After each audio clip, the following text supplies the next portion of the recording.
se não me engano, a pergunta do Fred Gomes. E ele fala, tem que evoluir muito ainda. Tem que evoluir muito ainda e entender que é um processo. E passa por isso. E só troca o dado de treinador, do Calça, troca de sistema, ele cita. toda hora. E só o dado do Calça é interessante, porque a última pergunta, que o companheiro faz até em espanhol, e ele responde, e ele fala, a pergunta sobre a pressão lá em cima. A pressão começando lá em cima, alta. E aí ele responde que não é tudo que eu quero. Às vezes dá, às vezes não dá. E os 30 desarmes são interessantes, que é um tipo de desarme que o Flamengo não estava acostumado a fazer. É um desarme, muitas vezes, em bloco baixo, no duelo da linha de meio, não deixando a bola entrar na entrelinha com a linha de defesa, o duelo da linha de defesa, um time muito bem fechadinho, ajustado ou compactado, como queiram falar, e ali o Flamengo compete muito. O Flamengo competiu hoje bem compactado, bem ajustado. Quase sempre, se eu não me engano, a preferência do São Paulo é essa recuperação, esse desarme a partir da pressão pós-perda. Se possível. Linha de frente, se possível. E ele entendeu. Início de trabalho, ele fala no estágio inicial, não vai ser sempre, fala-se muito da questão física, e no primeiro tempo ainda ele dá uma baixada. Ele dá uma baixada, mas o time está compactado, está bem montado, e ele começa a ganhar duelos. E aí muito desses desarmes. Então, assim, é um outro Flamengo também, eu repito, não é exatamente porque pressionou, desarmou na essência do São Paulo. Acho que não. A essência do São Paulo é desarmar e pressionar para ter a bola, mas não exatamente lá em cima, porque não vai dar ainda nesse estágio inicial. E ele fala, evolução. E é muito inteligente porque o São Paulo ele lê a vitória. Não é simplesmente uma coisa, venci, precisava, ganhamos do Fluminense, agora virou a chave, Calçade pediu pra gente usar mais, que ele gosta muito de virar a chave. Virar a chave, ele gosta. Quando eu for presidente, isso aí vai ser proibido. Então não é basicamente isso, é tipo assim, ganhamos, mas aqui é um processo, é evolução, ainda falta isso. Ganhamos com o que, reforçando o que você falou, com o que era possível. E eu acho que isso explica também um pouco a ausência do Pedro, né, na equipe, porque com o Gabigol e o Arrascaeta mais soltos, ele tem mais jogadores que podem se aproximar dos caras do meio. Com o Wesley e o Ayrton Lucas, ele tem mais saída para o lado em velocidade, ou seja, ele já sabia que ele não ia ter a bola no jogo contra o Fluminense. Ele fez uma leitura correta, né? E uma coisa que é muito ruim para quem enfrenta o Fluminense, porque o Pedro se movimenta, mas com o Gabigol e o Arrascaeta mais soltos, o Arrascaeta como segundo atacante, podendo voltar para construir, o Gabigol com liberdade para movimentações, você tendo velocidade pelos lados, fica um pouco mais difícil de entender o tipo de construção de uma equipe que, se funciona dessa forma, ela, exatamente por estar trocando de sistema e de técnico, fica com uma preleitura difícil para o treinador adversário. Porque o treinador não sabia exatamente que tipo de movimentação o Flamengo faria nesse jogo com o Gabigol e a Arrascaeta atuando juntos. E com o Gerson sendo um volante e o construtor. Para mim o Gerson foi melhor em campo, tá? Do Flamengo. Tô de acordo. O que não é tão estranho desde Pulgar, quando... mais uma vez, para mim, muito Quem? bem. Nossa. Pulgar. Aliás, Muito bem. A regularidade Mais uma do Pulgar para cima, né? Regularidade em cima. O Gerson, nível técnico. Gerson como entende, o São Paulo e o Pulgar como entendeu em pouco tempo. Nossa, O Gerson impressionante. Para colocar o Pedro no time, ou ele tira o Gabigol, ou ele já inicia sem o Gabigol. Isso. Com o Pedro e Gabigol, ele tira aqui o Arrascaeta ou o Gerson. Não tem motivo para... Ou ele saca o zagueiro. Ou ele saca o Pulgar, ou saca um zagueiro. Então foi. Só, Mas aí o meio campo não sustenta talvez para a a zaga. entrada do Pedro, em que vaga ele desmonta o sistema que ele conseguiu montar para ganhar do Fluminense? Vai colocar um jogador mais técnico.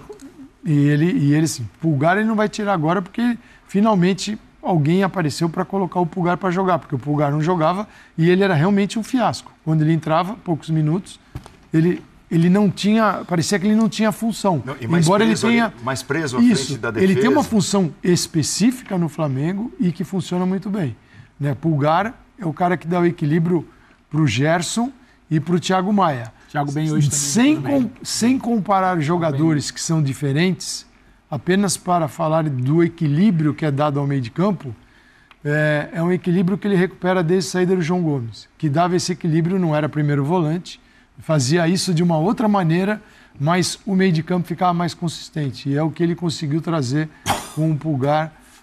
Finalmente a contratação... Veja como depende muitas vezes de um treinador, né? De um olhar diferente. E a entrada desses jogadores talvez dependa do momento em que os jogadores consigam entender que não vai ser a ideia, as ideias de jogo do técnico, para que eles possam entrar e se adaptar. Porque, como ele mesmo diz, quando ele fala que o time ainda tem muito a melhorar significa os jogadores entenderem, conseguirem executar aquilo que ele tem em mente e que ele não tem certeza absoluta se vai conseguir implementar plenamente. Né? Então é um processo. Né? Foi a segunda vez que ele teve Arrascaeta e Gerson juntos, né? De início. Alguém tem dúvida que se ele pudesse, ele escalaria esses dois juntos de início em todos os jogos? Óbvio. Não há como retirá-los, né? Óbvio. Sim.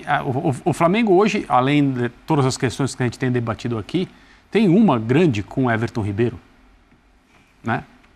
Que entrou e tal, mas será que o Everton Ribeiro não tem mais, não é o status, porque não se vive disso, mas não tem mais a posição, não tem mais o tamanho dentro do elenco / time que ele já teve? Eu acho que é o sistema, André, porque você olha os jogadores escalados, ele não tem característica nenhuma dos 5 jogadores de meio. É aí que eu quero chegar, mas e na questão técnica, talento, capacidade de influência, adaptação? Ele é um jogador raro. Então, assim, é tão complexa a coisa que existe uma questão com relação a um dos jogadores, provavelmente, do ponto de vista técnico, mais bem dotado do elenco. E aí tem que saber se escolhe o sistema ou escolhe a técnica dos jogadores. O Flamengo precisa de sistema. Isso vai dar trabalho, porque mexe com a torcida também. Claro. Porque você vai ter que deixar um no banco. A única coisa que hoje ele ganha é respiro, para entender. Hoje eu acho que ele ganha respiro. Quanto ganhar? Que vai dar trabalho sim, vai demorar. Se ele joga. Ele vai ainda... E vai ter pressão em cima dele para jogar com aquilo que a torcida sempre acha que são os melhores, né? Mas se põe Pedro e Gabigol, Arrascaeta e Gerson, Eric, Pulgar e Thiago Maia, você é obrigado a jogar com uma linha de 4. Você tem 6, linha de 4, completa 10. Você perde as beiradas do campo. Se você ainda subir os laterais, aí, coitado do Pulgar, nós vamos falar que ele não jogou nada, porque vai ficar tudo para ele. Aí, você perde o terceiro zagueiro e ainda arrebenta com o seu volante. Então, para ter os 2 homens lá na frente, assim, hoje não tem o Gerson. Então o Gabigol vai fazer uma função um pouquinho diferente. Mas com o Gerson e a Arrascaeta, vai dar trabalho para encaixar, porque ele precisa ter as laterais fortes. Mas os laterais, com a liberdade que tiveram hoje, eles se projetam. Sem essa liberdade, que é uma segurança no meio de campo, ou nos 3 zagueiros, vai ficar difícil. Então é uma vitória num clássico e ela é enorme, porque desclassifica o rival, você prossegue, mas qual é o futuro? Pelas palavras dele, ainda o futuro não é seguro. E ele encara assim, e eu acho que é a maneira que a gente vê também. E não é o futuro próximo, né? É jogo a jogo. É jogo a jogo. Os nossos comentaristas já citaram aqui a forte entrevista que o Gabigol concedeu assim que o jogo terminou ao nosso colega, o Eric Faria, do Grupo Globo. Nós vamos trazer, não exatamente o calor, né, da conversa entre os dois, mas, pelas aspas, um pouco daquilo que disse o Gabigol nessa conversa final, logo depois da partida.